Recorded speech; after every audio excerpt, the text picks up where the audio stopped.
সিরিয়ার দেরা অঞ্চলের বেশিরভাগ এলাকা নতুন করে দখল করে নিয়েছে সিরিয়ার বিদ্রোহী বাহিনী। এমন চলমান পরিস্থিতিতে লেবাননের সশস্ত্র গোষ্ঠী হিজবুল্লাহ ও তাদের প্রধান মিত্র ইরানের নতুন দুর্বলতা উন্মোচিত হয়েছে বলে কড়া মন্তব্য করেছেন যুক্তরাষ্ট্রের বিশেষ প্রতিনিধি অ্যামোস হোচেস্টেইন।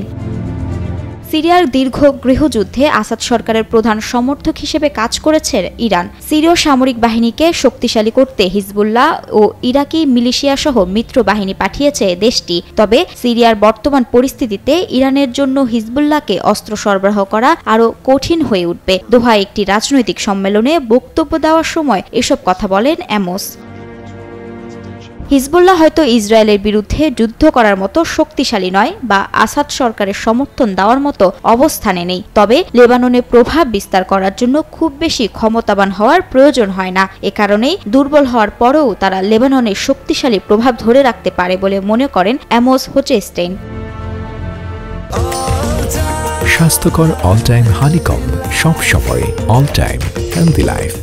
এদিকে লেবাননের দুইজন সিনিয়র নিরাপত্তা কর্মকর্তা আন্তর্জাতিক গণমাধ্যমকে জানিয়েছে, লেবানন থেকে সিরিয়ায় ছোট্ট একটি বাহিনী পাঠিয়েছে হিজবুল্লাহ। গুরুত্বপূর্ণ হোমস শহর দখলের চেষ্টায় থাকা বিদ্রোহীদের প্রতিরোধে সহায়তা করতেই সেখানে গেছেন হিজবুল্লাহর সদস্যরা।